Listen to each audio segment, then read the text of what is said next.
नमस्कार, मैं हूं राजेश सिन्हा। दोस्तों, हम आपके लिए अलग अलग प्रतियोगिता परीक्षाओं के मद्देनजर समाचारों का, जानकारियों का एक ऐसा संकलन लेकर आते हैं जो आपको आने वाली प्रतियोगिता परीक्षाओं में बहुत काम आते हैं। हमारी हर बार यही कोशिश होती है कि हम वही जानकारी जुटाकर आपके लिए लेकर आएं जो आपको एग्जामिनेशन हॉल्स में जब आप प्रश्न पत्रों को हल कर रहे होते हैं उस वक्त आपको प्रश्नों में ये जानकारियां नजर आ जाए। आइए अब एक नजर डाल लेते हैं कि आज हम आपके लिए क्या लेकर आए हैं। पीएम मोदी ने 51,000 नियुक्ति पत्र किए वितरित। वहीदा रहमान को मिलेगा दादा साहब फाल्के पुरस्कार। Indo Pacific army chief conference का हुआ उद्घाटन। गगनयान के CE-20 E-13 इंजन का हुआ हॉट टेस्ट। भारत ड्रोन शक्ति 2023 का हुआ आयोजन और नौसेना ने खमरीमो सिक्किम कार रैली को दिखाई हरी झंडी। और अब खबरें विस्तार से, एक एक खबर आपको डिटेल में अब बताते हैं। पीएम मोदी ने 51,000 नियुक्ति पत्र किए वितरित। प्रधानमंत्री नरेंद्र मोदी ने वीडियो कॉन्फ्रेंसिंग के जरिए 26 सितंबर 2023 को रोजगार मेले के तहत सरकारी विभागों और संगठनों में लगभग 51,000 नए भर्ती हुए कर्मचारियों को नियुक्ति पत्र वितरित किए। इस अवसर पर बोलते हुए प्रधानमंत्री ने कहा कि इस रोजगार मेले में हमारी बेटियों को बड़ी संख्या में नौकरियां मिली हैं और आज भारत की बेटियां स्पेस से स्पोर्ट्स तक अनेक नए कीर्तिमान बना रही हैं। उन्होंने कहा, मुझे नारी शक्ति की इस सफलता पर बहुत गौरव होता है और सरकार की नीति भी यही है कि नारी शक्ति के लिए नए नए द्वार खोले जाएं। पीएम मोदी ने कहा, 21वीं सदी के भारत की आकांक्षाएं बहुत ऊंची हैं। हमारे समाज की सरकार से अपेक्षाएं भी ज्यादा हैं। ये वो भारत है जिसने कुछ दिनों पहले चंद्रमा पर अपना तिरंगा लहराया है और इस नए भारत के सपने बहुत ऊंचे हैं। देश ने 2047 तक विकसित भारत बनने का संकल्प लिया है। अगले कुछ वर्षों में हम तीसरी सबसे बड़ी इकोनॉमी बनने वाले हैं और आज जब देश में इतना कुछ हो रहा है तो उससे हर सरकारी कर्मचारी की भूमिका पहले से ज्यादा बढ़ जाती है। प्रधानमंत्री ने आगे कहा, वैश्विक अर्थव्यवस्था में मुश्किलों के बीच आज भारत की जीडीपी तेजी से बढ़ रही है और हमारे प्रोडक्शन और एक्सपोर्ट दोनों में भारी वृद्धि हुई है। देश अपने आधुनिक इंफ्रास्ट्रक्चर पर जितना निवेश कर रहा है वो पहले कभी नहीं किया गया और आज देश में नए नए सेक्टर्स में विस्तार हो रहा है। आज renewable energy, organic farming, defence और पर्यटन समेत कई सेक्टरों में अभूतपूर्व तेजी दिख रही है। मोबाइल फोन से एयरक्राफ्ट कैरियर तक, कोरोना वैक्सीन से फाइटर जेट्स तक भारत के आत्मनिर्भर अभियान की ताकत सबके सामने है और ऐसा माना जा रहा है कि 2025 तक अकेले भारत की स्पेस इकोनॉमी ही 60,000 करोड़ से बड़ी हो जाएगी। यानी आज देश के युवाओं के लिए लगातार नए नए अवसर बन रहे हैं और रोजगार की नई संभावनाएं बन रही हैं। आगे बढ़ते हैं और बात करेंगे वहीदा रहमान की और बात करेंगे दादा साहब फाल्के पुरस्कार की। वहीदा रहमान को मिलेगा दादा साहब फाल्के पुरस्कार। हिंदी सिनेमा की बेहतरीन अभिनेत्रियों में से एक वहीदा रहमान को दादा साहब फाल्के अवार्ड से सम्मानित किया गया है। फिल्म इंडस्ट्री में अपनी उम्दा परफॉर्मेंस से लाखों दिलों को जीतने वाली Waheeda Rehman life time achievement award से नवाजी गई हैं। वहीदा रहमान को Dada Saheb Phalke life time achievement award से सम्मानित किए जाने की जानकारी information and broadcasting minister Anurag Thakur ने सोशल मीडिया पर दी। अनुराग ने एक्स पर लिखा, मुझे यह घोषणा करते हुए बेहद खुशी और सम्मान महसूस हो रहा है कि वहीदा रहमान जी को भारतीय सिनेमा में अपने बेहतरीन योगदान के लिए इस साल का प्रतिष्ठित Dada Saheb Phalke life time achievement पुरस्कार से सम्मानित किया जा रहा है। वहीदा रहमान का जन्म 3 फरवरी 1938 को तमिलनाडु के चेंगलपट्टू में हुआ था। सबसे पहले उन्होंने 1955 में तेलुगु फिल्मों से शुरुआत की और फिर कुछ तमिल फिल्मों में भी उन्होंने काम किया। वह 1950, 1960 और 1970 के दशक की शुरुआत तक फिल्मों की विभिन्न शैलियों में अपने योगदान के लिए जानी जाती हैं। अपने पूरे कैरियर में film fair life time achievement पुरस्कार, सर्वश्रेष्ठ अभिनेत्री का राष्ट्रीय फिल्म पुरस्कार और सर्वश्रेष्ठ अभिनेत्री के लिए उन्होंने 2 बार फिल्म फेयर पुरस्कार भी जीते हैं। वहीदा रहमान ने गाइड में अपनी भूमिका के लिए सर्वश्रेष्ठ अभिनेत्री का फिल्म फेयर पुरस्कार जीता था और यहीं से उनके करियर ने शिखर तक उन्हें पहुंचा दिया। इसके अलावा उन्होंने नील कमल के लिए भी फिल्म फेयर का पुरस्कार जीता था। यूं तो वहीदा ने अपनी फिल्म कैरियर की शुरुआत तेलुगु सिनेमा से की थी, लेकिन उन्हें हिंदी सिनेमा में पहला ब्रेक फिल्म CID से मिला। इस फिल्म में उन्होंने नेगेटिव भूमिका अदा की और इस फिल्म में वहीदा रहमान के साथ गुरुदत्त नजर आए थे। गुरुदत्त और वहीदा रहमान ने मिलकर कई फिल्मों में काम किया, जैसे प्यासा, कागज के फूल, 14वीं का चांद, साहब बीबी और गुलाम शामिल है। आगे बढ़ते हैं और अब बात करेंगे Indo Pacific army chief conference की। रक्षा मंत्री राजनाथ सिंह ने 26 सितंबर 2023 को नई दिल्ली में 13वें इंडो पैसिफिक सेना प्रमुखों के सम्मेलन का उद्घाटन किया। इस मौके पर चीफ ऑफ डिफेंस स्टाफ, सेना अध्यक्ष मनोज पांडे और 35 देशों के सेना प्रमुखों और प्रतिनिधि मौजूद थे। इस वर्ष के सम्मेलन का विषय शांति के लिए एक साथ भारत प्रशांत क्षेत्र में शांति और स्थिरता बनाए रखना है। राजनाथ ने इस अवसर पर बोलते हुए कहा, भारत प्रशांत क्षेत्र का महत्व केवल समुद्री व्यापार या संचार की समुद्री लाइनों तक ही सीमित नहीं है, बल्कि इसके व्यापक राजनीतिक सुरक्षा और राजनीतिक आयाम भी है। राजनाथ ने कहा, इंडो पैसिफिक क्षेत्र हाल के वर्षों में एक महत्वपूर्ण भू राजनीतिक और रणनीतिक अवधारणा के रूप में उभरा है, जो मुख्य रूप से समुद्री अवधारणा से एक व्यापक रणनीतिक ढांचे में बदल रहा है। यह परिवर्तन आर्थिक रूप से सबसे जीवंत और रणनीतिक रूप से महत्वपूर्ण क्षेत्र में से एक में विकसित होती गतिशीलता को रेखांकित करता है।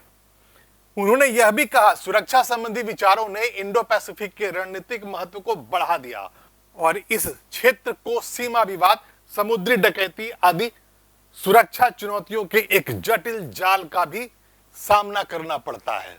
राजनाथ सिंह ने कहा, इन सुरक्षा चुनौतियों से व्यापक रूप से निपटने की आवश्यकता ने क्षेत्र में राज्यों, उनके सभी संगठनों, उनकी सेनाओं सहित पूर्ण भागीदारी को जन्म दिया है। इसलिए इंडो पैसिफिक अब केवल एक समुद्री निर्माण नहीं रह गया है, बल्कि एक पूर्ण विकसित क्षेत्र में बदल चुका है।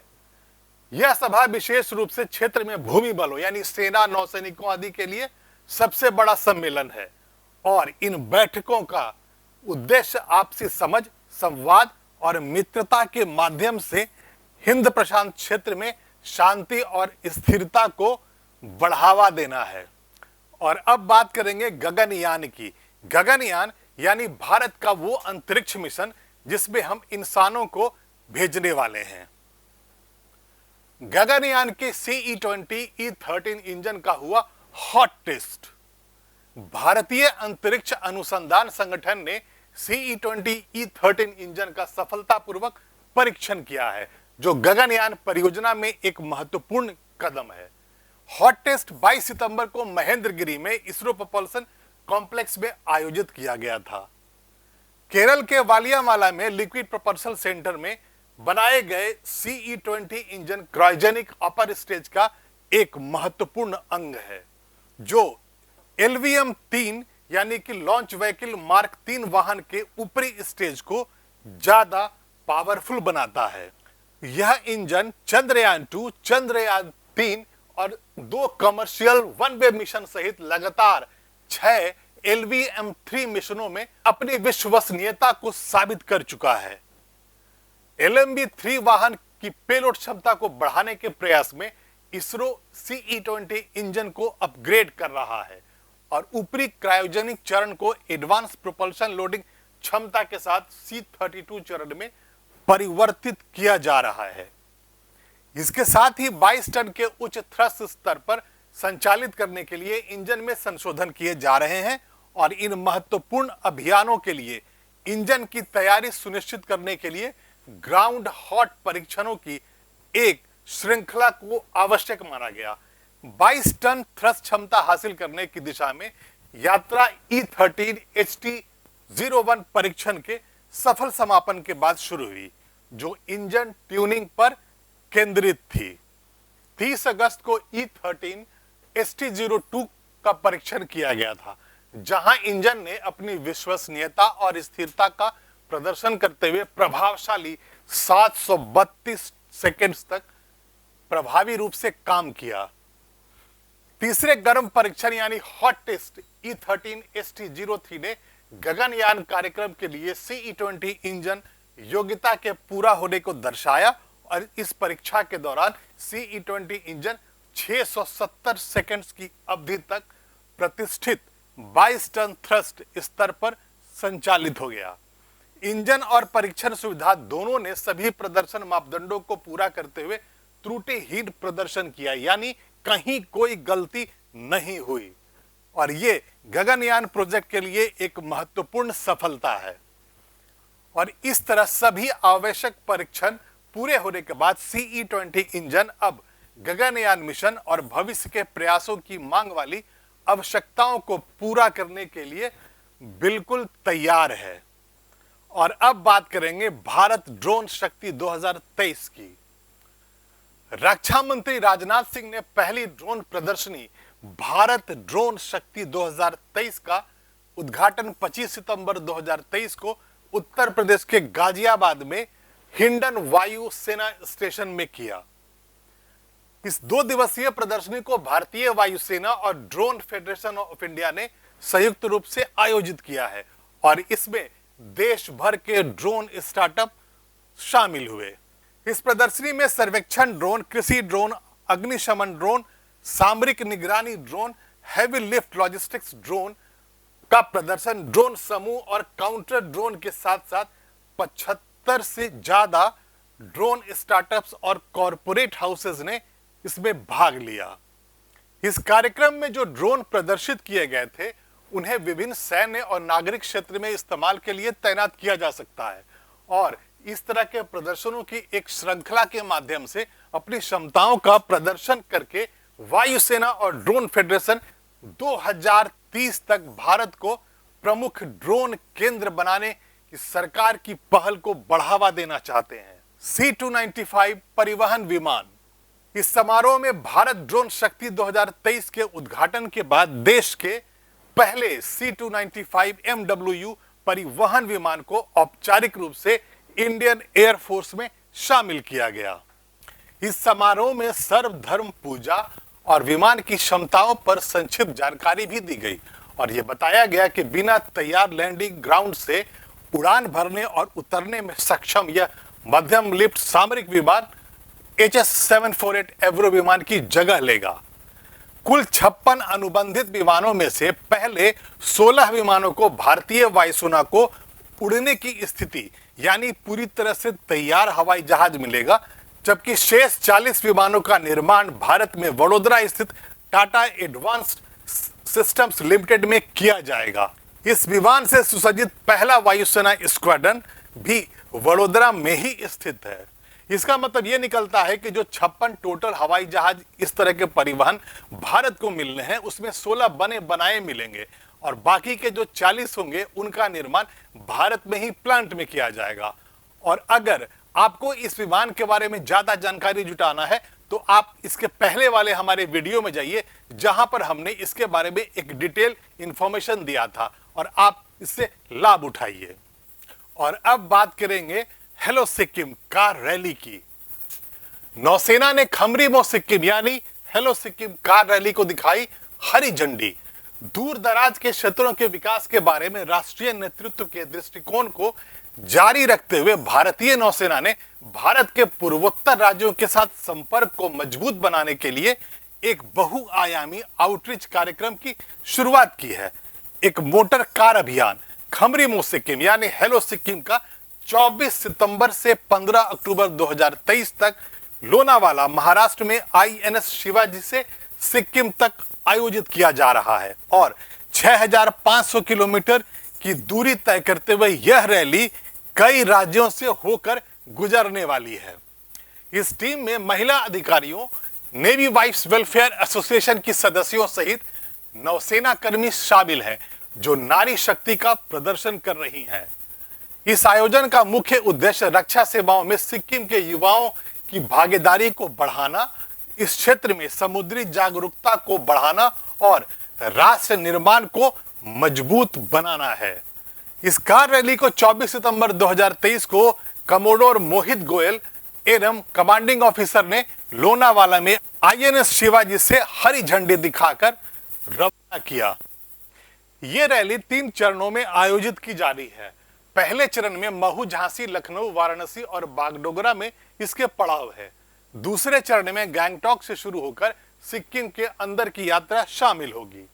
तीसरा चरण कोलकाता, भुवनेश्वर, विशाखापत्तनम, हैदराबाद और पुणे को गुजरेगा। कार रैली के दौरान प्रतिभागी विभिन्न स्कूलों के छात्रों, दिग्गजों के साथ बातचीत करेंगे और आउटरीच कार्यक्रम और जागरूकता अभियान भी चलाएंगे। 22 दिनों तक चलने वाले इस अभियान में मारुति सुजुकी इंडिया लिमिटेड के साथ इंडियन ऑयल कॉरपोरेशन लिमिटेड ईंधन भागीदार के रूप में भागीदारी कर रहे हैं। और अभी के लिए इतना ही। हम फिर हाजिर होंगे, जानकारियों का ऐसा ही एक संकलन लेकर फिर आएंगे। लेकिन आप इस चैनल को सब्सक्राइब करें, इस वीडियो को लाइक करें और शेयर करें। तब तक के लिए धन्यवाद।